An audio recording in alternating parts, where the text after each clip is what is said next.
तो welcome back भाई और बहनों to this next lecture on measuring instruments. I hope आपने पिछला लेक्चर देखा होगा और पसंद किया होगा। That was on vernier callipers. जो हमारे भाई बंधु हैं जो कि कॉम्पिटिशन्स वगैरह की तैयारी कर रहे हैं, उनके लिए जो लीडिंग वर्नियर कैलिपर है उसका लेक्चर भी मैं जल्दी अपलोड करूंगा। पर फिलहाल ये जो लेक्चर है this is on screw gauge. तो स्क्रू गॉज जो है, या कुछ लोग स्क्रू गेज बोलते हैं, गॉज बोलते हैं, पोटैटो, पोटोटो, पोटैटो सब एक ही बात है, ठीक है। आलू आलू ही रहेगा, ठीक है। तो ये देखते हैं अभी स्क्रू गॉज क्या करता है और कैसे मेजर करता है, ये हम लोग देखेंगे। तो इसको देखने के लिए हमें देखना पड़ेगा स्क्रू क्या होता है। तो स्क्रू का मेरा जो फेवरेट डेफिनेशन है स्क्रू का, वो ये है कि it is an inclined plane wrapped around an axis. ये एक इंक्लाइंड प्लेन है which is wrapped around an axis. और इंक्लाइंड प्लेन से हमेशा चीजें आसान हो जाती है। Wrapped around an axis. तो स्क्रू आई होप आपने देखा ही होगा। स्क्रू जो है यूजुअली कुछ ऐसे दिखते हैं। नहीं देखा है तो अभी मैं आपको कोशिश करूंगा दिखाने की। कुछ प्रकार के स्क्रू ऐसा कुछ होगा अपने पास, ठीक है। यहां से जैसे एक रॉड निकल रही है और यहां पे the most important part about the screw are these threads. यहां पे जो होते हैं थ्रेड्स होते हैं आपके पास स्क्रू पर। देखा है कि नहीं देखा है? जैसे हिंदी में चूड़ियां बोलते हैं, वही जो है बड़े लोग क्या बोलते हैं, चूड़ी टाइट करेंगे। तो वो जो चूड़ी टाइट करना होता है वो यही होता है कि स्क्रू टाइट करेंगे तुम्हारा, ठीक है, कि तुम कहीं जो है गलत सलत काम ना कर पाओ। तो ये उन थ्रेड्स की ही बात हो रही है। तो ऐसे करके ये थ्रेड्स होते हैं। और थ्रेड्स ये ऐसे स्ट्रेट नहीं होते हैं, ये हमेशा एक डायरेक्शन में चल रहे होंगे। तो ये जैसे ऐसे थ्रेड्स हैं, यहां पे उभरे हुए होंगे, हर जगह ये उभरे हुए हैं। कुछ देख भी लेते हैं हम लोग कुछ थ्रेड्स, और ऐसा जरूरी नहीं है ऐसा ही दिखे स्क्रू। स्क्रू आपको हर जगह मिलेगा। जैसे ये ऑल आउट की बॉटल सबके घर पे होगा, ठीक है। ऑल आउट की बॉटल में यहां पे होता है। और क्या है, दवाई की शीशी है मेरे पास। दवाई की शीशी में यहाँ पे ये स्क्रूज हैं। कोई भी बॉटल तुम उठा लो, ये बॉटल तुम उठा लो, ये बॉटल में भी ये थर्मस है, इसमें जो है यहाँ पे स्क्रू है। तो ये जो स्क्रू के थ्रेड्स हैं, ये थ्रेड्स की मैं बात कर रहा हूं। ये थ्रेड्स के बारे में कुछ कुछ चीजें हमें देखनी है। दो तीन बातें कुछ बेसिक देख लो। जैसे कि ये थ्रेड्स के बीच का जो डिस्टेंस होता है that is important. This distance is called the pitch of the screw. अब ये पिच क्या काम करता है, क्यों इसे जो है हम लोग कैरेक्टराइज कर रहे हैं, ये अभी बात करेंगे। This distance is called the pitch of the screw. ये हर जगह सेम रहता है। यहां पे इतना है, यहां पे भी इतना ही रहेगा, यहां पे भी इतना ही रहेगा, ठीक है। ये पार्ट नीचे गया तो ये पार्ट भी नीचे गया। कहीं पे भी सेम डिस्टेंस रहेगा, सेम डिस्टेंस रहेगा, सेम डिस्टेंस रहेगा, ठीक है। तो ये जो पिच है ये कांस्टेंट रहता है। That is the distance between two consecutive threads. अच्छा, फिर उसके बाद ये देखो कि ये जो स्क्रूज होते हैं यूजुअली अपने पास राइट हैंडेड स्क्रूज होते हैं। राइट हैंडेड स्क्रू समझने के लिए go and think about opening और क्लोजिंग अ टैप। तुम्हें इंट्यूटिवली, आई होप, कभी कभी कंफ्यूजन हो जाता है मुझे भी, लेकिन इंट्यूटिवली ये पता होगा कि ऐसे घुमाने पर टैप खुलेगा कि बंद होगा और ऐसे घुमाने पर टैप खुलेगा कि बंद होगा। सोचो जरा, ऐसे जब घुमाते हैं हो सकता है कंफ्यूजन हो रहा हो, ठीक है। मेरे पास एक तरीका है जिससे कंफ्यूजन तुम्हारा बंद हो जाएगा। लेकिन सोचो, ऐसे घुमाने पे खुद हाथ घुमाओ, सोचो ऐसे घुमाने पे जो है टैप खुलता है कि बंद होता है, कि ऐसे घुमाने पे खुलता है कि ऐसे घुमाने पे खुलता है। तो most of the screws are right handed screws. What do we mean by right handed screws? We mean कि राइट हैंडेड स्क्रू में ये होता है कि अगर तुम राइट हैंड के फिंगर्स के अलोंग कर्ल करोगे, ठीक है, अपने हैंड को, तो जो थंब है उस डायरेक्शन में स्क्रू मूव करेगा। The screw will move along thumb of right hand if it is turned along fingers of the right hand, fingers of right hand। मतलब कि अगर ये है अपने पास, ठीक है, तो यहां पे ऐसे खोल रहे हैं, ऐसे यूं खोल रहे हैं, इधर घुमा रहे हैं। तो इधर घुमाने का क्या मतलब है, ऐसे फिंगर्स टर्न कर रही हैं। ऐसे जब फिंगर्स टर्न कर रही हैं तो थंब किधर पॉइंट कर रहा है, अपवर्ड्स। तो ये ऊपर आएगा, कैप ऊपर आएगा, इधर खुलेगा। और जब इस डायरेक्शन में घुमाएंगे तो ऐसे फिंगर्स टर्न कर रही हैं। ऐसे फिंगर्स टर्न करने का क्या मतलब है कि नीचे जाएगा, बंद होगा। ठीक है, तो अभी सोचो, टैप ऐसे खोलते हैं, ऐसे खोलते हैं, ऊपर आता है तो पानी निकलता है, और ऐसे बंद करते हैं, नीचे जाता है टैप तो पानी बंद होता है। तो अब यहां ऊपर नीचे जाने की बात हो रही है। Now that is the main concept of a screw gauge. क्या कि यहां पे स्क्रू को घुमाने पर ये रोटेशन से ये ऊपर नीचे जा सकता है। वो कैसे जा सकता है, वो चीज ध्यान से देखो। बेसिकली जब तुम स्क्रू को घुमाते हो, जब तुम स्क्रू को यहां पे, जैसे यहां पे अटका हुआ है, यहां पे जैसे इसमें अगर स्क्रू है, यहां पे अगर स्क्रू के थ्रेड्स हैं, तो यहां पे भी तो थ्रेड है जो कि इसमें जाकर के फंसता है। तो ये ऐसे थ्रेड है जो कि फंसा हुआ है, जिसमें स्क्रू अभी फंसा हुआ है, और फिर तुमने घुमाना स्टार्ट किया तो ये पार्ट जो है उसमें ट्रैवल करना स्टार्ट करता है। सपोज यहां तक ट्रैवल करके पहुंच गया, यहां पे ऐसे फंसा हुआ है। अब इसके आर पार नहीं जा सकता, ये ब्लैक वाला पार्ट भी बाहर निकला हुआ है, ठीक है, ये ऐसे ब्लैक वाला पार्ट भी बाहर निकला हुआ है, तो ये रेड वाले पार्ट के आर पार नहीं जा पा रहा है। तो what we do is we rotate it. When we rotate it तो व्हाट हैपेंस इज कि ये रेड वाले के नीचे चला जाता है। एक रोटेशन के बाद ये नीचे जाते जाते ये वाला पार्ट यहां पे आके फंस जाता है।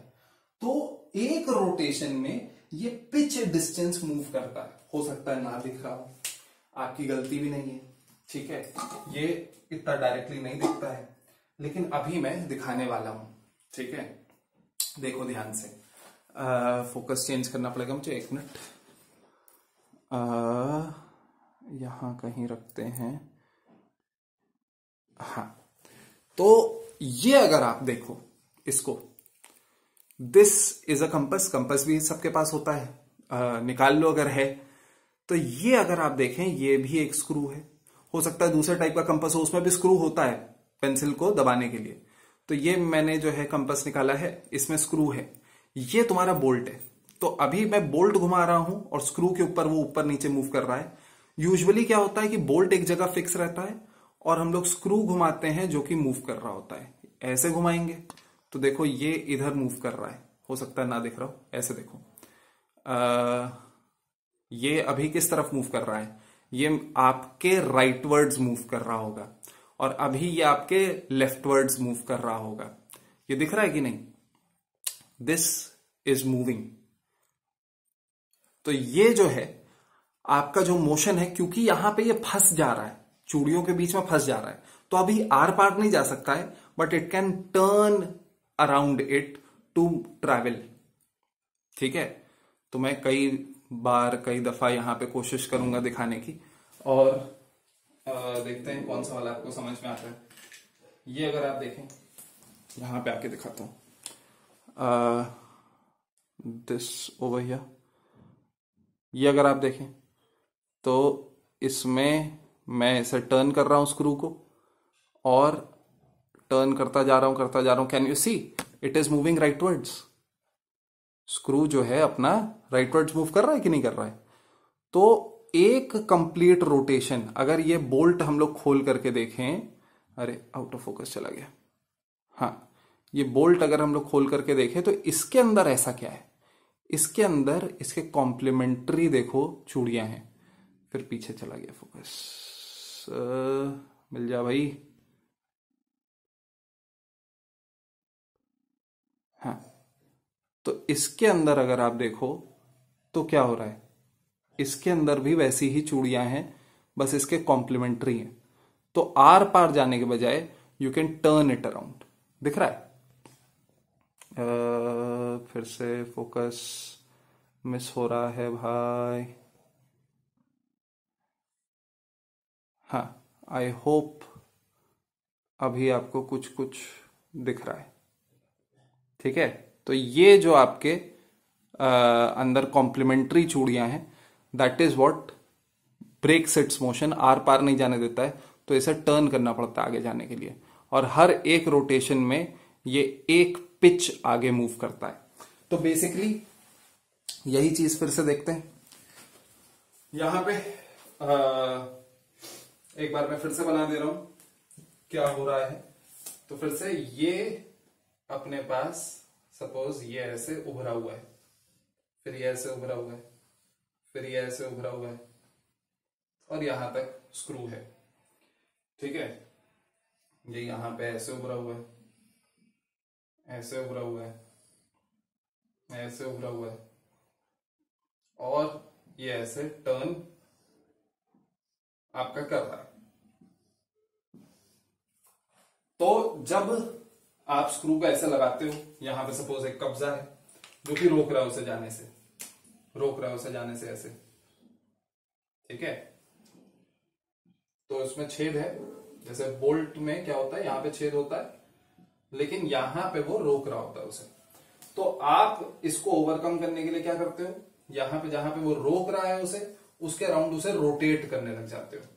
तो एक रोटेशन में जैसे जैसे एक रोटेशन होता है, तो कुछ टाइम में ये वाला पार्ट यहां आएगा। ये देखो पीछे भी इसमें जो है क्या है, उभरा हुआ है पार्ट। तो जैसे जैसे रोटेट करेगा तो क्या होगा, जब तुम इसे रोटेट करोगे, यहां पे ऐसे रोटेट करोगे उसे, तो जहां पे ये फंस रहा है अब ये घूमेगा, घूमेगा, तो अब ये वाला पार्ट यहां पहुंच चुका होगा, तो ये और नीचे नहीं जा सकता है। फिर से देखो इसे, ये सपोज यहां पे मैं इसमें दिखा रहा हूं, ऑल आउट की शीशी लेते हैं भाई। हाँ, ये देखो, तो ये यहां पे फंसाया मैंने इसे, और अब इसे घुमाना स्टार्ट किया, घुमाना स्टार्ट किया, घुमाना स्टार्ट किया, घुमाना स्टार्ट किया, घुमाते जा रहा हूं मैं। एक पॉइंट ऐसा आएगा कि अभी ये वन कंप्लीट रोटेशन हो गया। देखो यहां कॉशन है, एक बार फिर से देखो, यहां जहां कॉशन है यहां पे मैंने ये यहां पे फंसाया, दिख रहा है सबको। अभी रोटेट करना स्टार्ट किया, रोटेट करा, रोटेट करा, रोटेट करा, अभी देखो धीरे धीरे वो कॉशन वाला पार्ट आ रहा है। कॉशन वाला पार्ट अभी तो ऑल आउट आया है, पावर फैन रिफिल आ गया, और कॉशन आ गया, और करते करते कहां पहुंच गए हम लोग, देखो एक थ्रेड ऊपर पहुंच चुके हैं, यहां से यहां पहुंच चुके हैं। अभी और रोटेट करते जाओगे तो थ्रेड खत्म हो जाएगा। तो बेसिकली क्या हो रहा है कि यहां पे तुम यहां पे फंसा रहे थे इसे, तो rather than going straight up by breaking these threads, what we do is we turn around, we turn around. तो एक ये यहां से यहां जाने का मोशन, यहां से यहां जाने का मोशन, यहां से यहां जाने का मोशन, इतने छोटे से मोशन को मैंने ब्रेक कर दिया एक रोटेशनल मोशन में, एक बहुत बड़े रोटेशनल मोशन में ब्रेक कर दिया। और यही चीज तुम्हारी हेल्प करेगी स्क्रू गॉज को बनाने में। यही चीज तुम्हारा बेसिक कॉन्सेप्ट होने वाला है स्क्रू गॉज का, कि एक ट्रांसलेशनल मोशन, ये मोशन को तुमने ब्रेक कर दिया एक ऐसे मोशन में, एक कंप्लीट रोटेशन में। अब कुछ बचा नहीं। अगर तुमने ये समझ लिया है तो अब मैं जो नेक्स्ट डायग्राम बनाऊंगा, that would be it, that would tell you the real concept behind the screw gauge, और कुछ नहीं है। तो बेसिकली स्क्रू फिर से बना लेते हैं, हेक्सागन,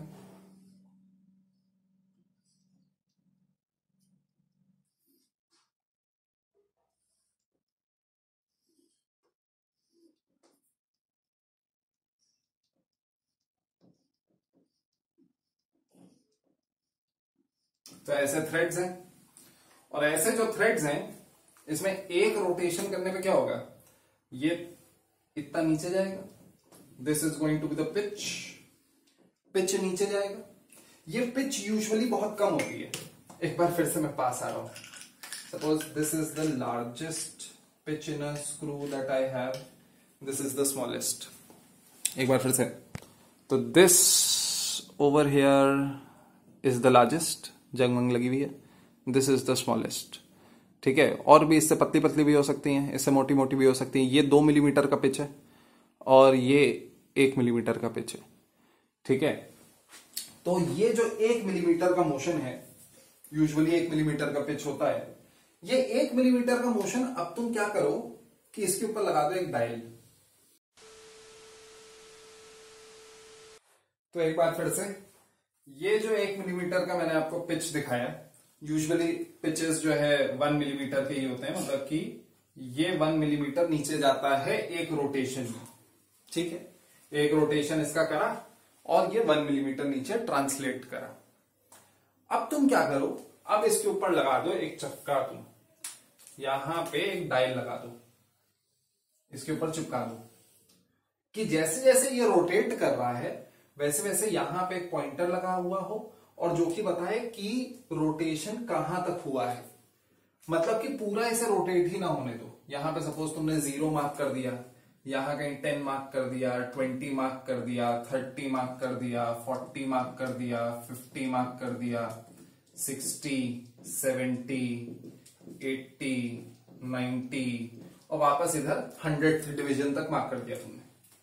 अब ये जब तुम रोटेट कर रहे हो ऐसे, ये इधर रोटेट हो रहा है, ये इधर पार्ट जा रहा है, ये पार्ट इधर जा रहा है, तो ये सपोज ऊपर जा रहा है या नीचे जा रहा है, जिधर भी जा रहा है ये, उसमें जब पूरा कंप्लीट रोटेशन तुम कर देते हो, जब पूरे कंप्लीट रोटेशन करते हो तो पिच जितना मूव करता है, पिच है सपोज 1 मिलीमीटर। अब अगर मैं तुमसे बोलूं कि अब मैंने पूरा कंप्लीट रोटेशन नहीं कराया, मैंने ऐसा रोटेशन कराया कि ये जो पॉइंटर है जो कि पहले 0 पे पॉइंट कर रहा था, ये रोटेट होकर के यहां 17th डिवीजन यहां पे आ गया, इसके सामने आ गया। अब ये जब 17th डिवीजन सामने आया, इसका क्या मतलब है? इसका मतलब है कि 17 ऑफ 100। अब 17 ऑफ 100 क्यों बोल रहा हूं मैं? क्योंकि पूरे रोटेशन को मैंने 100 पार्ट्स में बांटा, तो एक पार्ट को कितना डिस्टेंस मिला भाई? अगर 100 डिविजन्स ये जब रोटेट कर रहा है, ये पूरा इधर 0 से गुजरा, फिर 10 इधर गुजरा, फिर 20 गुजरा, फिर 30 गुजरा, ये पूरा जो है यहां से 100 डिविजन्स जब गुजरे, तो 100 डिविजन्स के गुजरने पर ये 1 पिच मूव करा। 100 divisions is after all 1 rotation. 1 rotation denotes the pitch and pitch is suppose 1 millimetre. तो 100 डिविजन्स मूव करने पर 1 मिलीमीटर मूव करा स्क्रू। तो एक डिवीजन मूव करने पर कितना मूव करेगा स्क्रू? एक डिवीजन मूव करने पर 1/100 मिलीमीटर मूव करेगा। तो 17 डिवीजन मूव करने पर कितना मूव करेगा? तो 17/100 मिलीमीटर मूव करेगा। तो ब्यूटी इसकी ये है कि तुमने एक ये ट्रांसलेशनल मोशन, छोटा सा तैया सा ट्रांसलेशनल मोशन, क्या ही होता है ये एक कंप्लीट रोटेशन हो गया। कितना मूव करते हुए दिखा? कुछ खास मूव करते हुए दिखा? 1 मिलीमीटर इतनी दूरी से दिखना भी नहीं है। लेकिन इसके ऊपर अगर मैंने इतना बड़ा डायल लगा दिया और अब उसे घुमा रहे हैं हम धीरे धीरे धीरे धीरे धीरे, तो ये जब इसे घुमा रहे हैं तब तो फिर ये पूरा रोटेट होते हुए दिख रहा है ना। ये एक छोटा सा ट्रांसलेशनल मोशन तुमने इतने बड़े रोटेशनल मोशन में ब्रेक कर दिया, और अब रोटेशनल मोशन के हिस्से कर दिए। वो जो हिस्से कर दिए तो तुमने इसके मोशन के भी हिस्से कर दिए। तुमने ये बता दिया कि अगर इसके 17 डिविजन्स मूव करेंगे तो ये भी पिच का 17 out of 100th part move करेगा। That is the beauty of the screw and the screw gauge. ठीक है, ये आपका बेसिक प्रिंसिपल। अगर ये समझ लिया तो हो गया स्क्रू गॉज। बाकी जो है हम लोग बस एक जो है डिवाइस बनाएंगे जिसमें ये चीज यूज कर पाए हम लोग एज अ मेजरिंग इंस्ट्रूमेंट। तो कहीं पे ये से फिक्स करना पड़ेगा, वो सब करना पड़ेगा, लेकिन बेसिक कॉन्सेप्ट यही है। क्या कि अगर तुमने यहां पे 100 डिवीजन कर दिए तो तुमने पिच को बेसिकली 100 पार्ट्स में बांट दिया। 500 कर दिया तो 500 पार्ट्स में बांट दिया। अगर और बड़ा डायल बना दो और बड़े डायल में और नंबर आ जाएंगे, तो और नंबर सपोज 1000 डिवीजन कर दिए तुमने तो 1000 पार्ट्स में बांट दिए, जो कि माइक्रोमीटर में करते भी हैं हम लोग। Micrometer measures in microns. Micron क्या होता है? 10⁻⁻6 मीटर। तो 1 मिलीमीटर जो कि 10⁻³ मीटर है, उसके भी 1000वां हिस्सा। तो 1000वां हिस्सा कैसे करते हैं? इसी को डायल को और बड़ा कर दो बेसिकली, और उसमें जो है 1000 डिविजन्स मार्क कर दो। अगर 100 डिविजन्स भी मार्क कर रहे हो तो तुम्हें जो लीस्ट काउंट मिल रहा है, जो यूजुअल लीस्ट काउंट है, लीस्ट काउंट क्या होता था, जो भी स्मॉलेस्ट मेजरमेंट तुम मेक कर पाओ। तो 1 मिलीमीटर तो इसका पिच ही है, और तुम इसका एक डिवीजन, हर एक डिवीजन पे मेजरमेंट कर सकते हो। तो एक डिवीजन कितना मेजर कर पा रहा है, that will be pitch which is 1 millimetre upon 100 which is equal to 0.01 millimetre. This is 10⁻⁻5 metre. दिखाई नहीं देगा, ठीक है। अगर अच्छा, और कोई तरीका भी नहीं है। अगर मैं तुम्हें बोल दूं मेरे पास बहुत हाई प्रिसिजन इंस्ट्रूमेंट है, एक स्केल पे मैं मार्क्स लगा सकता हूं एट एवरी 0.01 मिलीमीटर, मतलब कि 1 मिलीमीटर और दूसरे मिलीमीटर के बीच में, स्केल देखा है ना, स्केल में जो सबसे छोटे 2 डिविजन्स के बीच में 100 अगर मैं डिवीजन मार्क कर भी दूं तो तुम तो देख नहीं पाओगे ना, तुम्हें तो कॉन्टिन्यूअस शेडिंग ही दिखाई देगी। तो ये ऐसी चीज है जो कि तुम देख भी पा रहे हो और उधर मेजर भी हो रही है। क्या डिस्टेंस, 0.01 मिलीमीटर। तो that is the beauty of the screw gauge. हम लोग आगे जब लीस्ट काउंट पढ़ेंगे तो लीस्ट काउंट का जब स्क्रू गॉज का फॉर्मूला पढ़ेंगे तो it will be written as pitch upon number of circular scale divisions. तो बेसिकली ये एज अ कॉन्सेप्ट, अब सर्कुलर स्केल क्या है, कहां से आ रहा है, वो बात की बात है, लेकिन एज अ कॉन्सेप्ट यहीं पे क्लियर हो जाना चाहिए कि लीस्ट काउंट ये क्यों है। Least count is the smallest measurement you can make, जो कि एक डिवीजन से कितना तुम मेजर कर पा रहे हो। तो पिच इज जो सारे डिविजन्स जब मूव कर जाएंगे तब कितना डिस्टेंस मूव कर रहा है, upon number of circular scale divisions कर दोगे, मतलब कि नंबर ऑफ ये वाले डिवीजन, तो एक डिवीजन में कितना ये मूव कर रहा है वो पता चल जाएगा। That is going to be the least count, ठीक है। तो इतना लिख लो, फिर आगे हम लोग एक्चुअली जो सेटअप है स्क्रू गॉज का वो देखते हैं, ठीक है। तो अभी ये कॉन्सेप्ट कैसे हम लोग यूज करते हैं टू मेजर द थिकनेस और द विड्थ ऑफ थिंग्स वो देख लेते हैं। क्या सेटअप क्या है स्क्रू गेज का। तो बेसिकली पहले ड्रॉ कर लेता हूं मैं, कुछ ऐसा होने वाला है।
Screw gauge. और जो ये ब्लू वाला पार्ट है that is one single piece, और जो ब्लैक वाला पार्ट है that is one single piece.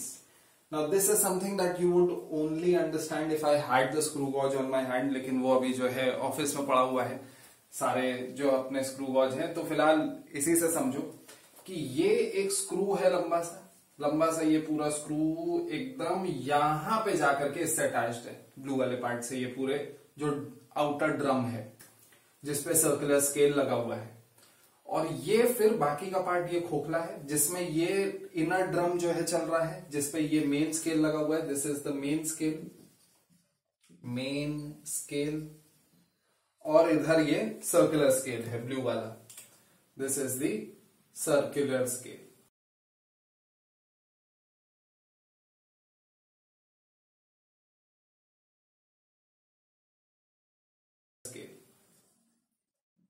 तो होता क्या है कि जैसे जैसे इसे तुम रोटेट करते हो तो रोटेट करते जाओगे तो ये रोटेट होकर के बाहर निकलता जाता है, तो ये बेस लाइन में ये और चीज विजिबल होती जाती है। जैसे जैसे इसे अंदर रोटेट करोगे तो ये अंदर जाएगा, देखो ऐसे मोशन मैंने आपको बताया था राइट हैंडेड स्क्रू, तो ये अंदर जाएगा तो ये इसके ऊपर चढ़ेगा, ये आगे जाएगा तो ये डिस्टेंस भी कम होगा। तो इधर ये क्या हो रहा है कि इधर तुम इसे घुमा रहे हो इधर ये पीछे जा रहा है, ये पूरा पार्ट इससे कनेक्टेड है यहां कहीं बेस पे। घुमाते हम लोग हमेशा इधर से हैं, इसको रैचेट बोलते हैं।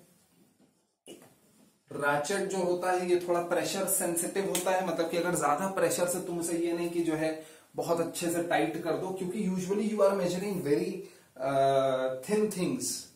तो अगर तुमने बहुत ज्यादा टाइट कर दिया तो पता चला जो चीज तुम मेजर कर रहे हो वो दब गई, और जरा सा भी दबने से तुम्हारा तो मेजरमेंट बेकार हो गया। तो जो चीज तुम मेजर करने निकले वही तुमने मेजरमेंट ही खराब कर दिया, तो फायदा क्या। तो ताकि हम लोग बहुत ज्यादा ना इसे दबा पाए तो यहां से इसे घुमाना होता है। इसको अगर जैसे यहां पे कोई चीज आकर के फंस गई, अब इसे और घुमाओगे तो ये जो है घूमेगा लेकिन अंदर नहीं जाएगा, आवाज आएगी उसमें टक टक टक टक करके, ठीक है। तो ताकि यहां पे ज्यादा प्रेशर ना लगे। और दूसरा हाथ तुम्हें इस पे पकड़ना होता है। This is always very thick, this is to increase the heat capacity of the screw gauge, कि जो भी पर्सन इसे पकड़े हुए है वो जरा सा भी इसका टेम्परेचर अगर राइज करा दिया उसने 4-5 डिग्री सेल्सियस, तो ये एक्सपैंड कर जाएगा। एक्सपेंशन बहुत जरा सा होगा, but because we are measuring such small distances, वो जरा सा एक्सपेंशन से फर्क पड़ जाएगा अपने मेजरमेंट पे फिर से, तो वो हम लोग नहीं होने देंगे। तो एक हाथ आपको यहां इससे पकड़ना होता है, एक हाथ से ये पकड़ना होता है। जो भी ऑब्जेक्ट है उसे यहां पे फंसाओ, टाइट करो तो ये आगे बढ़ेगा, ये स्क्रू आगे बढ़ेगा, वो जाकर के ऑब्जेक्ट फंस गया सपोज, तो फिर यहां पे देख लोगे मेन स्केल रीडिंग। ठीक है, एक बार फिर से इस चीज को समझ लो। ये जितना घुमाते जाओगे घुमाते जाओगे घुमाते जाओगे तो ये आगे बढ़ता जाएगा, आगे बढ़ता जाएगा, आगे बढ़ता जाएगा। पूरा जब ये डिस्टेंस 0 हो जाएगा तो ये स्क्रू पहुंच जाएगा यहां। तो वो बता रहा है कि ये तुम्हारा जो 0 है मेन स्केल का, वो बता रहा है कि हाँ भाई 0 डिस्टेंस है किसके बीच में। This is called the stud, this is known as the thimble by the way, जहां से पकड़ना होता है इसे। ये आपका इनर ड्रम है, ये आउटर ड्रम है, सर्कुलर स्केल, मेन स्केल, ये सब आपको पता है। ठीक है, तो ये जब जाकर के स्टड से टच कर जाता है तो ये सर्कुलर स्केल इसके ऊपर चढ़ते चढ़ते चढ़ते चढ़ते यहां पे पहुंच जाता है 0 पे। अब इसे खोलना स्टार्ट करो। खोलना स्टार्ट करोगे तो ये स्क्रू पीछे जाना स्टार्ट करेगा, और ये जो है धीरे धीरे सर्कुलर स्केल इसे विजिबल करता जाएगा। ये जैसे जैसे इसे विजिबल करता जाएगा वैसे वैसे इधर ये फर्स्ट डिवीजन खुलेगा, तो उधर वो पीछे 1 मिलीमीटर पीछे आया होगा। सेकेंड डिवीजन खुलेगा तो ये 2 मिलीमीटर पीछे आया होगा। फिर अब सेकेंड मिलीमीटर और थर्ड मिलीमीटर, जैसे ये 1 मिलीमीटर है, ये 2 मिलीमीटर है, ये 3 मिलीमीटर है। अब 2 मिलीमीटर और 3 मिलीमीटर के बीच में कितना ये पीछे गया है वो हम लोग सर्कुलर स्केल से मेजर करते हैं। ये कितना गया है, ये 1 मिलीमीटर, 2 मिलीमीटर, 3 मिलीमीटर, ये आप मेन स्केल से देख लेते हो। फिर उनके बीच में कितना, जैसे ये 4 मिलीमीटर तक गया, अब 4 के आगे कितना गया है वो सर्कुलर स्केल से देखोगे। ठीक है, तो ये बेसिक सेटअप है। मैं कोशिश करूंगा एक एनिमेशन, एक वीडियो से भी तुम देख पाओ कि हाँ भाई क्या हो रहा है। लेकिन उससे पहले कुछ जो है फॉर्मूले अपन लोग अब तैयार कर लेते हैं। तो सबसे पहली चीज हो गई अपनी पिच। पिच क्या था, ये distance between the threads of the screw. तो पिच क्या हो जाएगा, pitch is obviously distance between the threads of the screw, या फिर the distance moved by the screw in 1 complete rotation. Moved by screw in 1 complete rotation. अब एक complete rotation में screw कितना मूव करता है, दैट इज द पिच। कैसे पता करेंगे, ये भाई बताएगा तो नहीं मैं इतना मूव कर रहा हूं ये कंप्लीट रोटेशन में।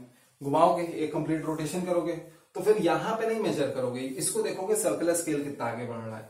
पहले पूरा 0 तक ले जाओ, फिर खोलो तो पहले देख लो कि भाई कौन सा डिवीजन इससे कोइंसाइड कर रहा है। ये बेस लाइन है तुम्हारी, ये ब्लैक वाली, this is the base line. ये सारे मेजरमेंट करने के लिए यूजफुल होती है। ये हम लोग देखेंगे कहां पे कोइंसाइड कर रहा है।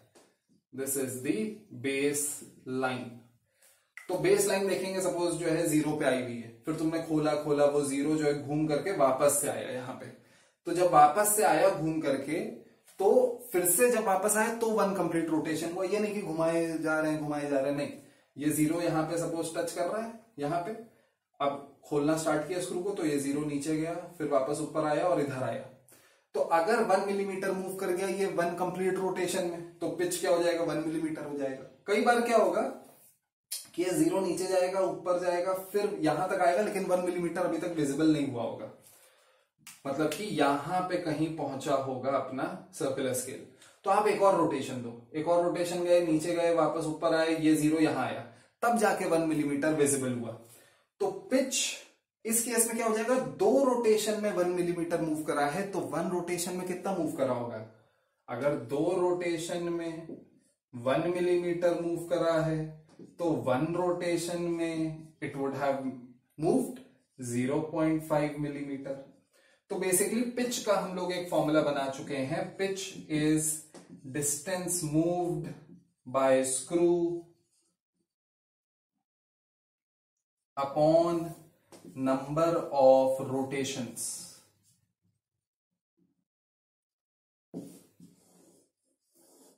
Distance moved by screw upon number of rotations. Directly formula देखोगे कुछ नहीं समझ में आएगा, ये आपको इमेजिन करना आना चाहिए कि हाँ भाई ये नीचे जा रहा है, ऊपर आ रहा है, फिर वापस आ रहा है। 1 मिलीमीटर कब जाकर के दिखा, उसके बेसिस पे आप पता करेंगे कि हाँ भाई आपका पिच कितना है। अच्छा, पिच एक बार उतना आ गया, फिर लीस्ट काउंट। लीस्ट काउंट मैंने आपको बताया ही था कि भाई एक रोटेशन कितना डिस्टेंस मूव कर रहा है, और ये जो भी आपके डिविजन्स हैं ये आपको बता दे रहे हैं कि उस एक रोटेशन को मैंने कितने हिस्सों में बांटा है। तो एक डिवीजन कितना बता लेगा, that will B least count.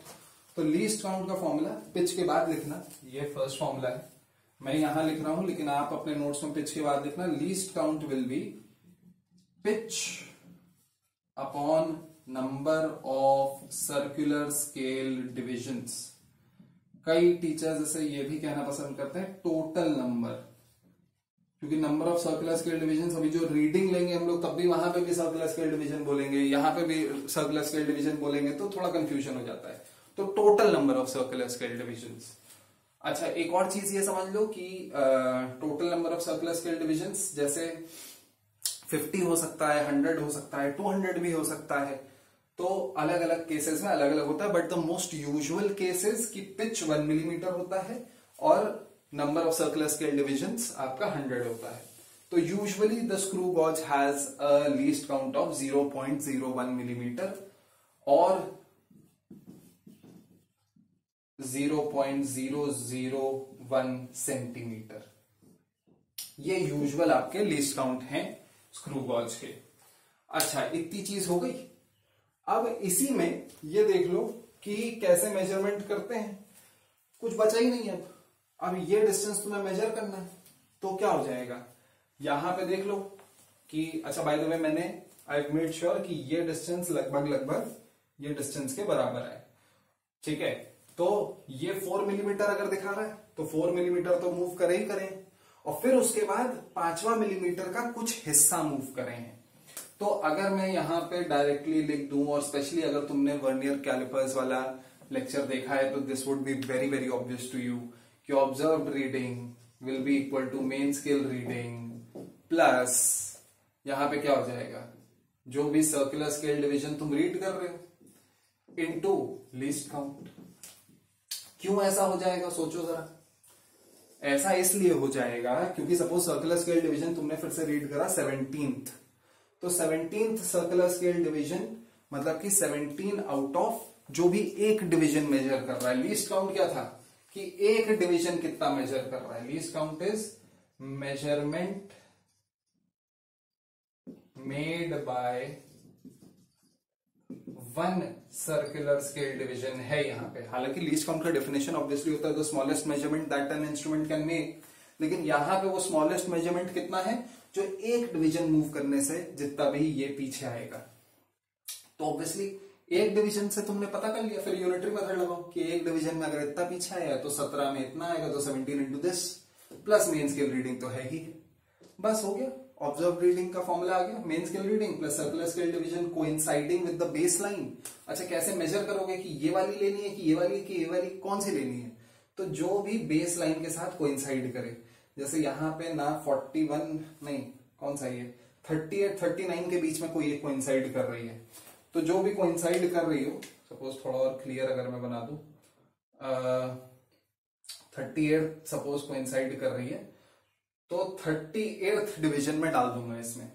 तो यहां पे रीडिंग क्या आ रही है, सपोज इस वाले एक पर्टिकुलर केस में अपने पास जो पिच है वो है मान लेते हैं 0.5 मिलीमीटर, 1 मिलीमीटर नहीं है, 2 रोटेशन करने पर 1 मिलीमीटर पीछे जा रहा है। और total number of circular scale division है 50, ठीक है, 50 इधर 25 दिख रहे हैं और पीछे भी 25 होंगे।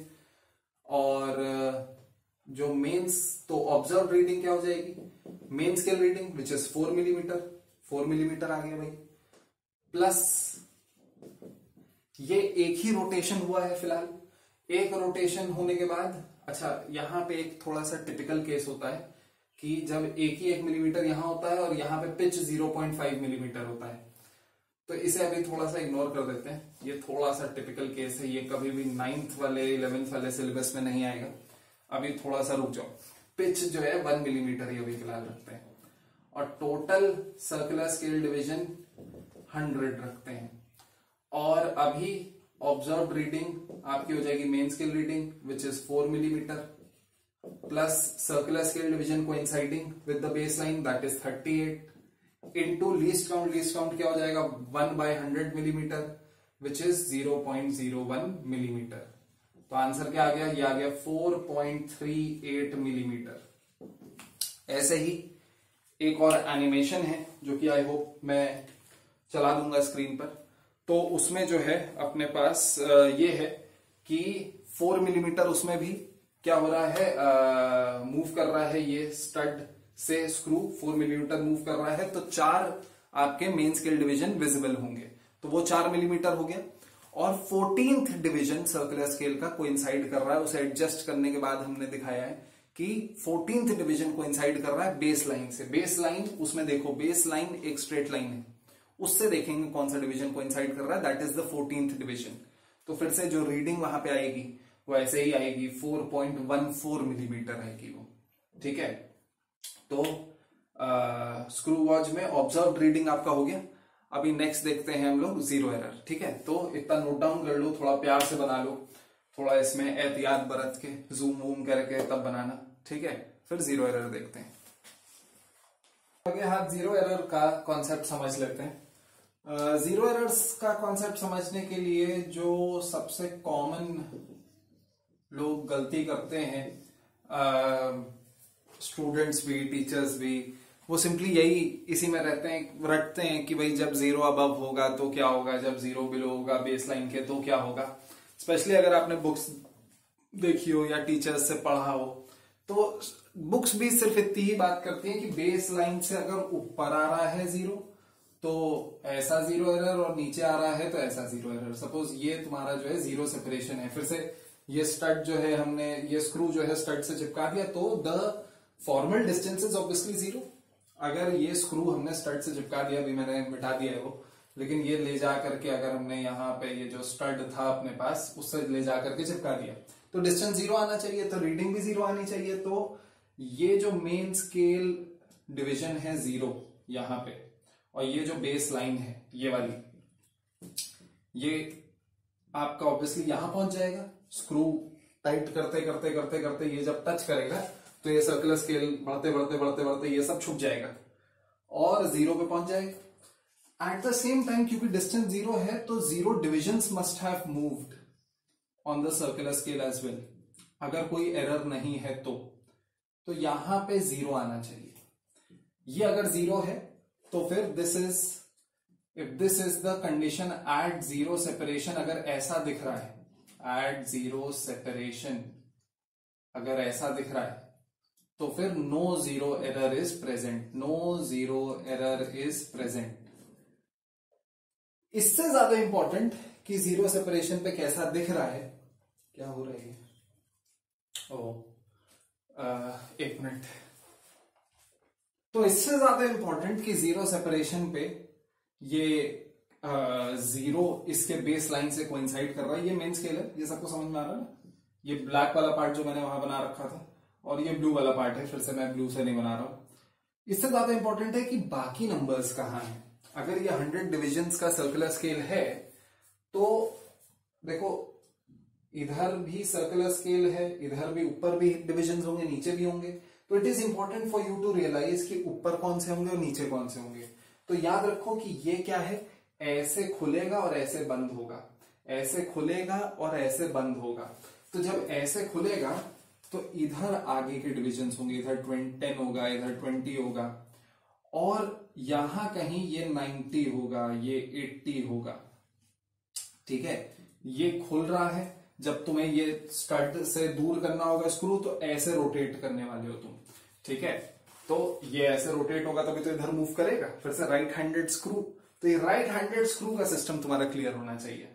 क्यों मैं इतना ज्यादा एम्फेसाइज कर रहा हूं इस पे, क्योंकि जब तुमसे बुक कह रही है when the zero is below the base line, तो उसका क्या मतलब है, उसका जीरो से मतलब नहीं है उतना जितना मतलब है कि वो एक रीडिंग ले रहा है सर्कुलर स्केल। ये जैसे ये बेस लाइन है और ये जीरो है, और जो सर्कुलर स्केल का जीरो है वो यहां है, यहां पे कहीं 10 है सपोज, यहां पे कहीं 20 है सपोज, यहां 30 है, 40 है, सारे नहीं बना रहा हूं मैं, ये 90 है, और यहां पे मान लेते हैं 14th डिवीजन से कोइंसाइड कर रहा है।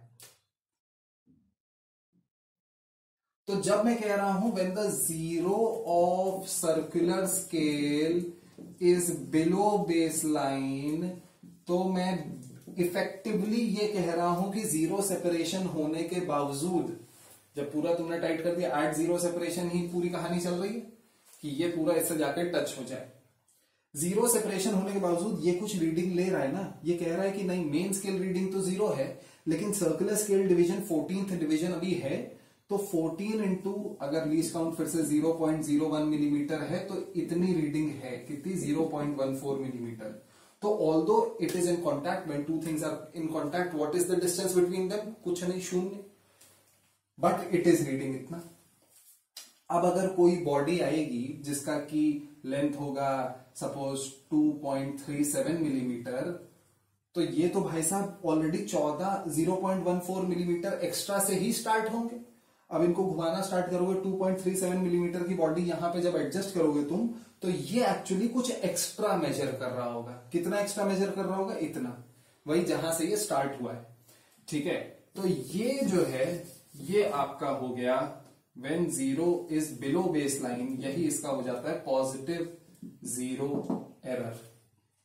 Positive zero error is when zero is below base line. More important than that is कि जीरो अगर बिलो बेस लाइन है तो ये कुछ रीडिंग ले रहा है, कुछ पॉजिटिव रीडिंग ले रहा है, जबकि डिस्टेंस जीरो है। नेगेटिव जीरो एरर में क्या होता है, नेगेटिव जीरो एरर में यहीं पे मैं बना दे रहा हूं फिर से, ये बेस लाइन है, ये जीरो है, और zero is above the base line, तो जीरो यहां है, यहां पे कहीं 90 है, यहां पे कहीं 80 है, यहां पे कहीं 70 है, यहां पे कहीं 10 है, और यहां पे मान लेते हैं कि 88th डिवीजन कोइंसाइड कर रहा है। अगर 88th डिवीजन कोइंसाइड कर रहा है, अब तुम सोचो इसे खोलना स्टार्ट करो स्क्रू को। जब खोलना स्टार्ट करोगे, सपोज 88th डिवीजन कोइंसाइड कर रहा है, तुमने जो है कोई 0.16 मिलीमीटर की ऑब्जेक्ट को मेजर करना है, तो तुम क्या करोगे, खोलना इसे स्टार्ट करोगे। अभी तो जीरो सेपरेशन है, जब 80th डिवीजन कोइंसाइड कर रहा है, जैसे जैसे इसे खोलोगे तो ये स्क्रू और स्टड के बीच का डिस्टेंस बढ़ेगा। फाइनली जब स्क्रू और स्टड के बीच का डिस्टेंस इतना हो जाएगा 0.16 मिलीमीटर, तो ये खुलते खुलते तो 16 डिवीजन इसमें क्रॉस होंगे। 16 डिवीजन क्रॉस होकर के 12 डिवीजन तो देखो यही है, 88 से 0 में 12 डिवीजन है, और फिर 4 और डिवीजन आएंगे, बस हो गए 16 डिवीजन। तो हालांकि the body is 0.16 millimetre wide, but the reading will be given only as 4 divisions, क्योंकि अब कौन सा, केवल चौथा डिवीजन इसका कोइंसाइड कर जाएगा। इस चीज को ध्यान से समझो, नेगेटिव जीरो एरर हमेशा is slightly more difficult to understand. क्या हुआ है, यूजुअली होता क्या है कि वही कुछ गवार किस्म के लोग होते हैं, रैचेट से नहीं पकड़ते हैं, यहीं से पकड़ते हैं, यहां से पकड़ के खूब कस देंगे तो ये पार्ट घिसने लग जाता है, ये पार्ट घिसने लग जाता है। तो ये जो है जब जीरो इसका कोइंसाइड कर रहा होता है वहां पे जाके नहीं रुकता, और टाइट कर देंगे और टाइट कर देंगे तो ये जीरो और ऊपर चला जाएगा। तो जीरो और ऊपर जब चला गया, अब सपोज 88th 82nd कोई भी डिवीजन कोइंसाइड कर रहा है, अब तुमने खोलना स्टार्ट किया तो यहां पे जगह आनी स्टार्ट हो गई। अब सपोज तुम जो है खोला तुमने इसको 27 डिविजन्स, लेकिन रीडिंग तो तुम जीरो के बाद से लोगे, और ये यहां से खुलना स्टार्ट हो गया था। जब ये यहां से खुलना स्टार्ट हो गया था 27 डिविजन्स खोला, लेकिन 12 डिवीजन तो जीरो तक पहुंचने में लग गया। तो एक्चुअली जो डिवीजन कोइंसाइड करेगा वो कौन सा होगा? अगर 12 डिवीजन जीरो तक पहुंचने में लग गया, 27 डिविजन्स तुमने इसे रोटेट करा, तो 15 ही तो डिवीजन ये दिखाएगा। तो तुम सोचोगे कि रीडिंग 15 डिवीजन है, लेकिन एक्चुअली वो तुमने खोला कितना है? 27 डिवीजन खोला है। तो ये हमेशा कुछ कम मेजर कर रहा होता है। This is your negative zero error. Zero of circular scale is above base line, ये तुम्हारा नेगेटिव जीरो एरर होता है। और एकदम वर्नियर कैलिपर्स की ही तरह, मैं फिर से नहीं पूरा कॉन्सेप्ट समझा रहा हूं। यहां पे क्या होने वाला है, यहां पे आप जो आपका मेन स्केल रीडिंग है, फिर उसमें जो है circular scale division into least count observed reading आ रहा है, वो ऑब्जर्व्ड रीडिंग में आप ये वाली जीरो एरर को सब्ट्रैक्ट करना चाहते हैं, क्योंकि ये कुछ एक्स्ट्रा मेजर कर रहा है। What you need to realise is कि ये कुछ एक्स्ट्रा मेजर कर रहा है। जब जीरो मेजर करना था तभी वो कुछ एक्स्ट्रा मेजर कर ले रहा था, तो हमेशा कुछ एक्स्ट्रा मेजर कर रहा है तो सब्ट्रैक्ट करना है। और ये कुछ कम मेजर कर रहा है क्योंकि ये कुछ नेगेटिव से स्टार्ट हो रहा है, कुछ इस तरीके से है, तभी नेगेटिव जीरो एरर बोलते भी है कि कुछ तुमने खोल दिया, यहां पे डिस्टेंस लिया, तभी जीरो मेजर कर रहा है और फिर उसके बाद मेजर करना स्टार्ट करता है, तो हम लोग बोलते हैं जीरो से पीछे से स्टार्ट हो रहा है, नेगेटिव है ये। तो this is always measuring something deficit, कुछ लेस मेजर कर रहा है। ठीक है, तो ये ऐड करना चाहते हैं हम लोग। तो ये चीज को ध्यान में रखते हुए कि ये कुछ एक्स्ट्रा मेजर कर रहा है, इसको सब्ट्रैक्ट करना है, ये कुछ कम मेजर कर रहा है, इसको ऐड करना है। हम लोग जो फॉर्मूला बनाते हैं वो क्या है? That is corrected reading is equal to observed reading minus zero error with sign, जिसमें आपका ये पॉजिटिव जाएगा तो वो सब्ट्रैक्ट हो जाएगा, ये नेगेटिव जाएगा तो वो माइनस माइनस प्लस हो जाएगा। तो अपने आप ये जो एक्स्ट्रा मेजर हो रहा है सब्ट्रैक्ट हो जाएगा, ये जो कम मेजर हो रहा है वो ऐड हो जाएगा। तो इतनी बात हो गई भाई। फाइनली छोटी सी बात बचती है कि मेजर कैसे करा जाए पॉजिटिव जीरो एरर और नेगेटिव जीरो एरर। तो बेसिकली मेजर तुम्हें ये करना है, ये कितना एक्स्ट्रा मेजर कर रहा है और ये कितना डेफिसिट मेजर कर रहा है। तो एक्स्ट्रा कितना मेजर कर रहा है वो तो सिंपली कहां से वो स्टार्ट हो रहा है, यही रीडिंग ले लो उठा करके। तो positive zero error is very easy to find. थोड़ा सा मिटा देते हैं इसे।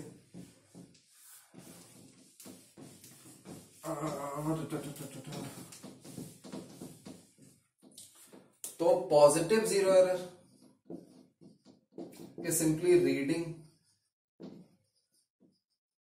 ऑफ आप स्क्रू गॉज भी बोल सकते हो या फिर at zero separation. Obviously zero separation, zero separation का क्या मतलब होता है? जब ये जो आपका स्क्रू है ये आपके स्टड को टच कर रहा है, या फिर simply circular scale division coinciding into least count, क्योंकि main scale division usually zero ही होगा। तो ऑब्जर्व रीडिंग में मेन स्केल रीडिंग हटा दो, at zero separation, zero separation, तो ये आपका पॉजिटिव जीरो एरर हो जाता है।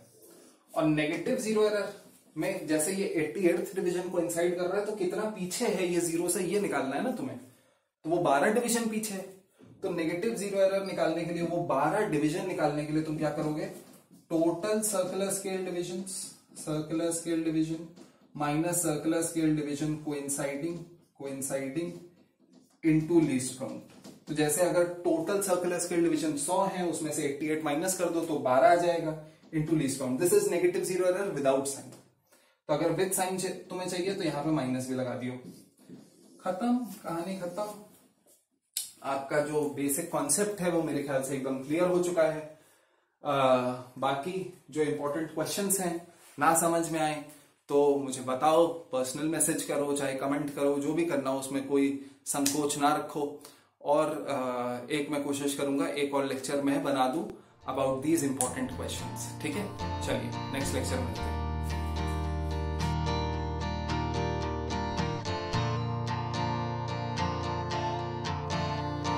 तो आई होप आपको ये वीडियो पसंद आया होगा। आप मेरे और कुछ वीडियोस देखने के लिए यहाँ क्लिक कर सकते हैं। और अगर सब्सक्राइब नहीं किया है तो सब्सक्राइब करो। और अगर आपने ये वीडियो 2 लोगों के साथ शेयर किया तो आप जीत सकते हैं कुछ भी नहीं, फ्री वीडियो में क्या जान लोगे बच्चे की। चलो नेक्स्ट लेक्चर में मिलते हैं।